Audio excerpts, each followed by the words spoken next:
Le débat de Smart Impact, je vous présente tout de suite mes invités. Hervé Demestre, bonjour. Vous êtes le président de Valobat. À vos côtés, Gaël Chaloyard, bonjour, bienvenue. Bonjour. Vous êtes le directeur général de Tout Faire. Petite question de présentation pour commencer. Valobat, c'est quoi Valobat? Valobat, c'est un éco-organisme. Donc ça veut dire une société privée à but non lucratif, dont la raison sociale, c'est de favoriser l'économie circulaire dans le bâtiment.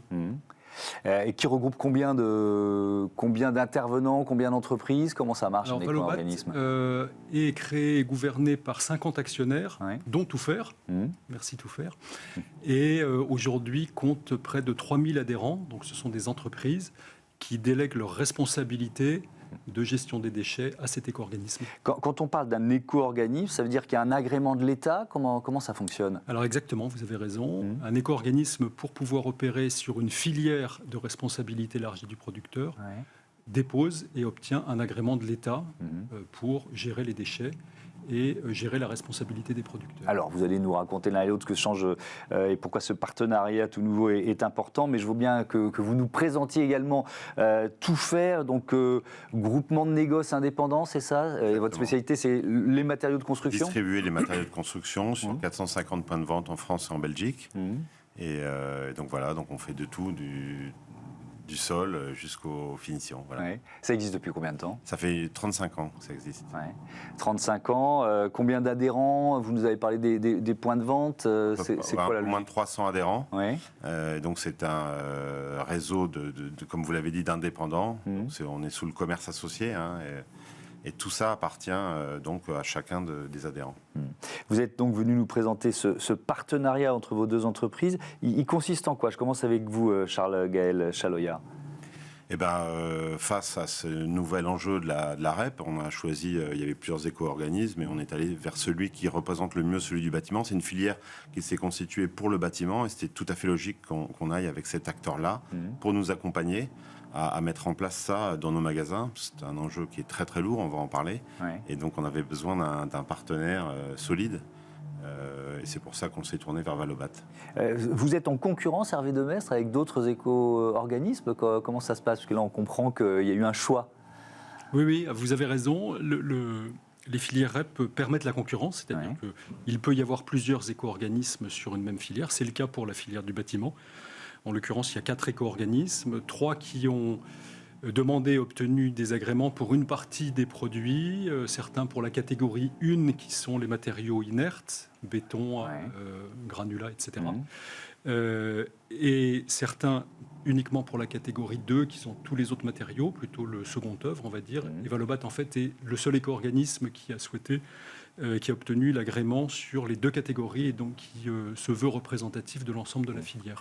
Pourquoi c'est un partenariat, le fait d'avoir comme ça de nouveaux actionnaires, de nouvelles entreprises, de nouveaux groupements qui vous font confiance? Qu'est-ce que ça change? En quoi c'est une étape importante? Alors c'était très important pour Valobat depuis le début de créer un éco-organisme qui soit représentatif de toute la diversité du monde du bâtiment. En fait, quand on parle de recyclage des matériaux dans le bâtiment, parce que la finalité, c'est d'améliorer le recyclage des matériaux, on parle de choses qui sont extrêmement variées, depuis des tuiles jusqu'à du verre, en passant par des équipements électriques, donc des choses très diverses. Et puis, quand on regarde la réalité des acteurs du bâtiment, on parle de gens qui sont extrêmement divers également, des petites entreprises familiales, locales, des réseaux de distribution qui peuvent être des grands réseaux à échelle nationale et des indépendants plus locaux.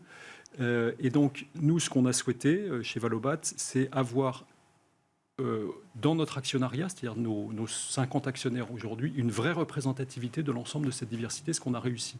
Et c'est vrai que Tout Faire dans ce paysage, Tout Faire a une personnalité, une utilité au sein de Valobat qui est toute particulière. Tout Faire, c'est un réseau qui est présent sur l'ensemble du territoire.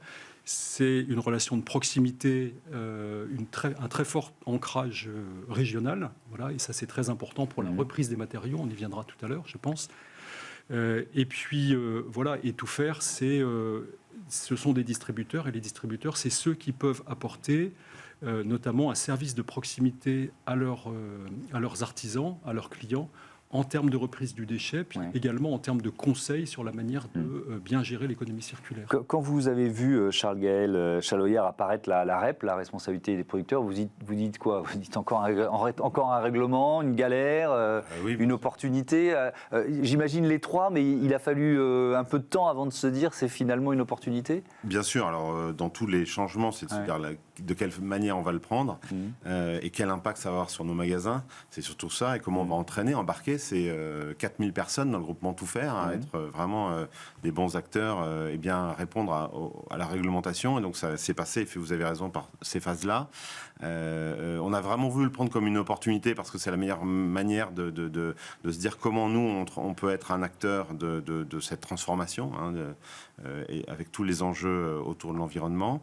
Et puis, on s'est accompagné, ça fait 2 ans qu'on travaille de manière intense là-dessus, avec plein de formations de ces 4000 collaborateurs, avec des ateliers, avec des tests, et avec Valobat qui nous a accompagnés tout au long de cette partie-là. Et puis là, on arrive dans le dur, ça démarre ce matin, concrètement sur 2 phases. La première qui est la mise aux normes de l'ensemble des tarifs, qui était une partie extrêmement importante.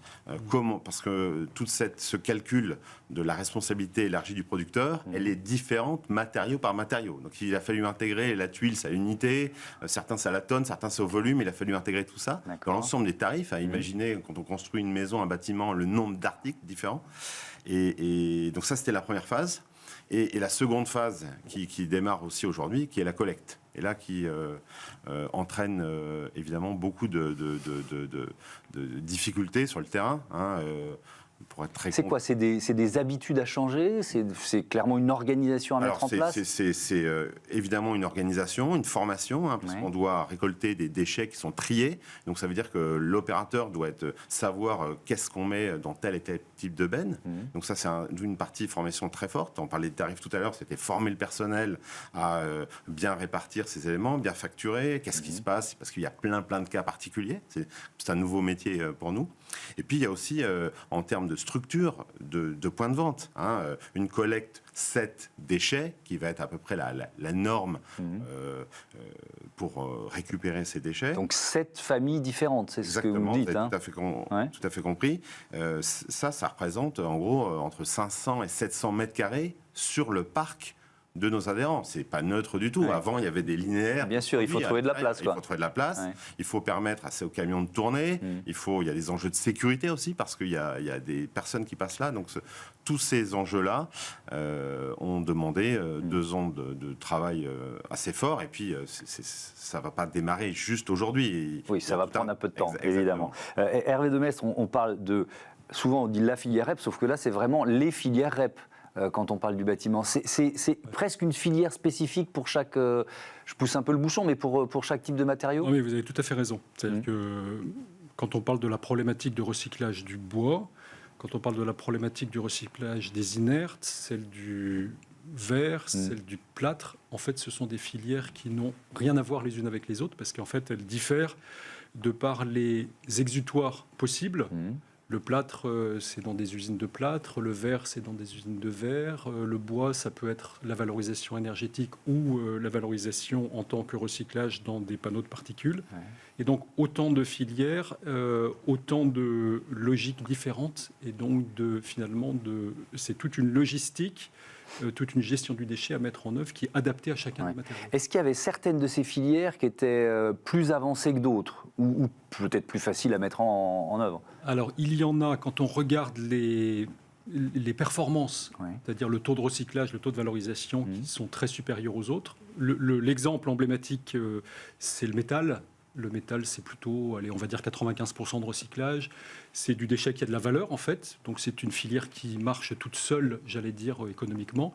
Et puis, on a à l'inverse qui sont beaucoup moins valorisés. C'est plutôt le second œuvre. Alors, pour plein de raisons. D'abord, parce que le tri à la source n'est pas effectué. Donc, c'est du mélange. Et donc, c'est très difficile d'aller sortir, entre guillemets, le déchet dans les filières. Et puis, parfois, l'exutoire, soit est compliqué techniquement, économiquement à mettre en œuvre, soit même il n'existe pas réellement. Quand on dit l'exutoire, c'est quoi exactement? L'exutoire, c'est, excusez-moi de ce Non, terme, c'est pas grave. voilà, c'est ce qui va permettre la valorisation du déchet D'accord. de façon positive. Vous, ça veut dire que vos clients, il y a une demande de matériaux recyclés, elle existait déjà, c'est vous qui allez la créer avec cette filière? Comment ça se passe en fait? Alors l'idée, effectivement, c'est le meilleur moyen, Ouais. c'est le meilleur exitoire, c'est le recyclage et permettre le réemploi de matériaux. Elle est en montée en puissance.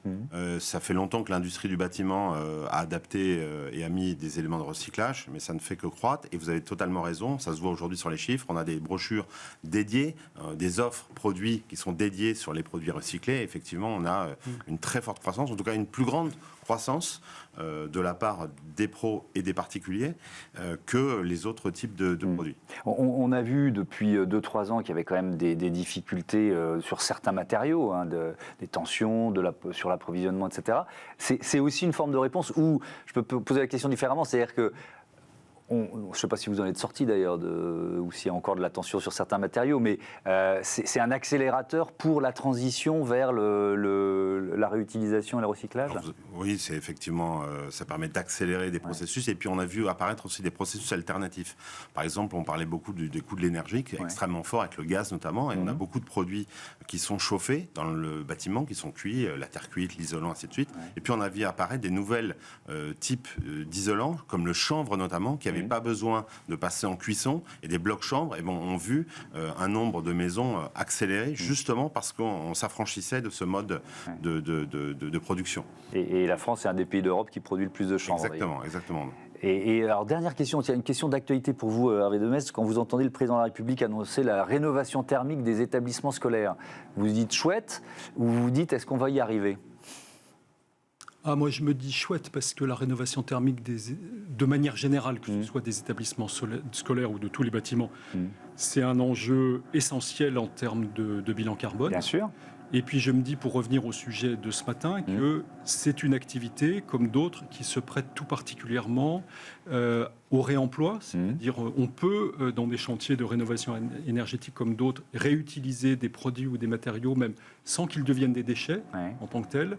Et on peut, comme ça a été illustré à l'instant, on peut fabriquer des constituants de ces chantiers de rénovation énergétique à partir de matières premières issues de déchets, et non pas simplement selon les méthodes qui sont les plus pratiquées dans le bâtiment depuis quelques années, de l'extraction, etc. Oui, donc je dis chouette.